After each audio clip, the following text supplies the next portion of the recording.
Inspired by Deepika, Padukone and Leela, Meera and I got together to create this beautiful Indian girl traditional look, a kind of Rajasthani look. It looks complicated, but actually it's quite sort of easy to do. There's a lot of sort of composition for this hairstyle, and as usual I'll section off the top of the hair and the sides out, and then the back part I'll separate into two parts. You can make the shape whichever way you want. I kind of wanted it up high from the front and the back visible low down at the nape, but you can actually make it nice and round like Deepika has in Leela, for example. So just putting those hair out of the way, spraying down the back of that hair. I'm really, this year I've been using just back comb for my hairstyles. I've moved away from the hair pads for my clients. So I'm doing long stroke back combing, which is a lot more gentler on the hair and easier for the client to comb out.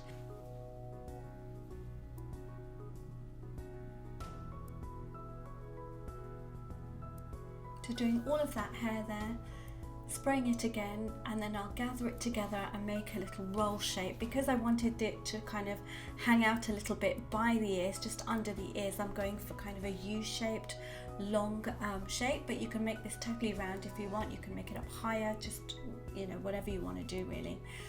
You don't have to be too smooth at this stage. You just want to get all those straggly hairs at the bottom out of the way and this pinned tight to the head, so cross pinning. And taking out the crown section of the hair using the tail comb and just separating that out. Now Meera's got a phone in her hand because we actually did this live on Facebook, I believe. So you might see us talking and chatting.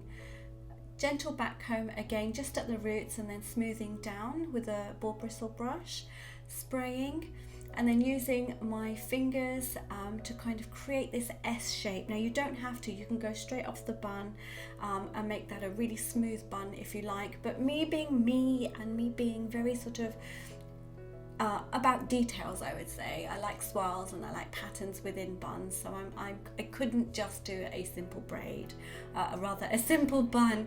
I went for this kind of swirly pattern here.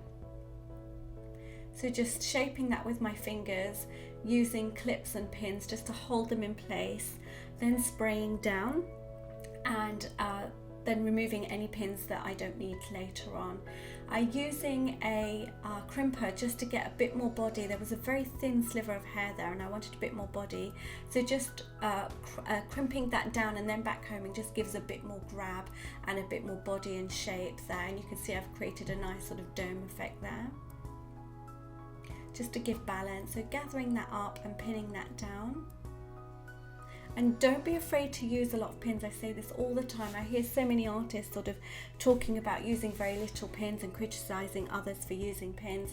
When, you know, depending on your hair texture and who, you know, the client's hair that you're working with, the thickness, use more or less pins as you see fit. As you can see, one pin would not have held that hair down for Meera. So taking the tail of that, I'm just folding that over itself to cover the pin there, and then just going to pin that down in the center there with an invisible pin.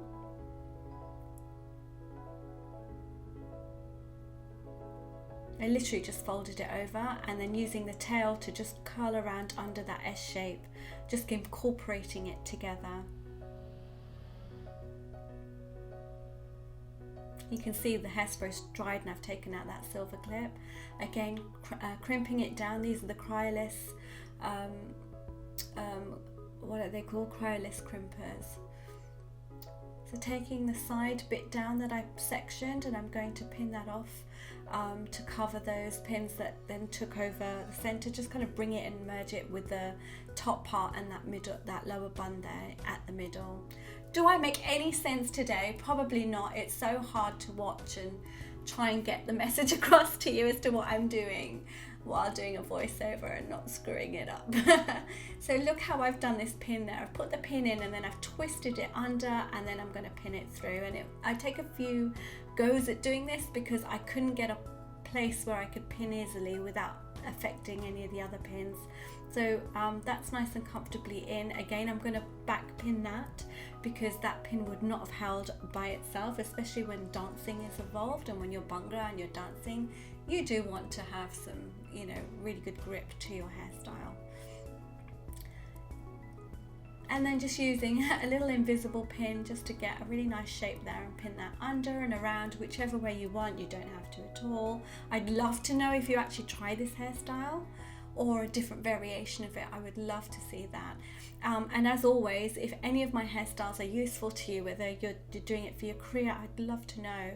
And please do subscribe. It would mean the world to me, and I definitely plan to do more hairstyles. It's just so hard finding models. If you want a model for me, then definitely get in touch. And I do realize I'm talking at 100 miles per hour. So I'm doing the same on the other side, but this time I'm taking it over rather than pinning it in the middle, and pinning it off to the other side of the head. Again, just creating a little sprayed twirly there, and just incorporating it into that little S curvy shape. You can create barrel curls if you like, it's totally up to you. And then the top here, I'm going to do slightly different. I wanted it sort of finger styled as opposed to really well brushed and very, very smooth. I wanted it a bit organic, so I've put it in my back comb to try and create height, and then brushing and using my fingers and a bit of front back comb with my fingers just to give it a bit more height, and pushing some parts out. And this is the finished look. I'm really happy with the results that we created. I'll definitely do the Deepika setting for this in another separate standalone tutorial. It was so much fun to do. I just truly so happy with this look. Do check out my other videos. Again, please do subscribe. I'll speak to you all very soon. Take care. Bye.